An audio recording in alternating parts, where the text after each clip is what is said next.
Hey everyone, how's it going? Sam, and I thought today I'd make a quick video about cardiomyopathy, specifically passing it on to our children. I'm a dad myself. This is something I've done, so I've got a little bit of experience in this area, and I thought I'd just share with you today a few things which might hopefully make you feel better about the situation. It's not a great situation. It's a very worrying situation for a lot of parents. Especially if you're sitting around at the minute waiting to get some test results. But I thought this video might help. So very quickly, for those who don't already know or are new to this situation, every human has 20,000 odd different genes in the body, and for each gene we have 2 copies. Now, in my situation, as highlighted by this diagram, my wife had 2 good healthy copies of the heart gene, signified by these blue dots. I unfortunately had an unhealthy copy, signified by the red dot, and I did have a good copy as well. Now, unfortunately, when we've made our daughter, I've passed on my bad copy. My wife has only good copies to pass on, so she done her heart really well.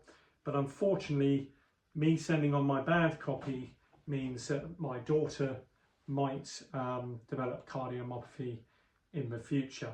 Now, it could have gone the other way. I could have, and again, you could be waiting for a test at the moment.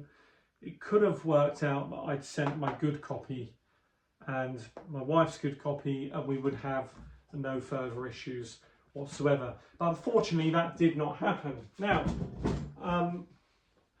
Now, as devastating as that is, and the feelings of guilt and responsibility of passing that on to your child, there are some real benefits to finding out this information as early as possible.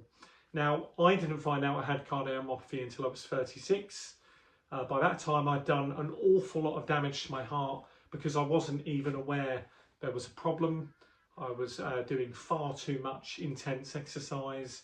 My lifestyle wasn't quite good enough, and unfortunately that's led to me developing a whole batch of problems that I could have avoided had I known a lot sooner, had I been on the right treatments a lot earlier in life. Again, when we created our daughter, I had no idea I was passing on a bad heart gene to her. So anyway, that's happened. The good news is finding out as early as possible. My daughter's now monitored regularly at Great Ormond Street Hospital in London. She has a really good cardiologist, and he is very pro her living her life as normally as possible. And he's confident because they check her regularly enough, they will notice any changes as they start to develop, if they start to develop. So he's very happy for her to continue on with all her activities. My daughter loves sport. She's very into athletics and all sorts of things, and he's very happy for her to continue this. As a parent, it's something we've often sat and discussed. You know, sometimes we've been really worried about letting her continue down this path, but he has assured us any changes that go on with the heart are normally very slow changes, and therefore they would be picking something up right at the start if a problem was to occur. And at that time we could look at certain lifestyle changes to suit the situation. Now, the other good, really positive thing, and this gives me a lot of confidence and hope for the future, I've done some work for the patient advisory group of the British Heart Foundation. Recently got to go and visit their Centre of Excellence, where they carry out a lot of the research, and they're working on a project at the minute called Cure Heart. And what they're aiming to do is essentially gene editing. So what, in my daughter's case, what they would hope to do is remove the faulty gene that I've given her and replace it with a good copy of that gene. You know, knocking the problem on the head instantly, hopefully stopping her from ever developing cardiomyopathy.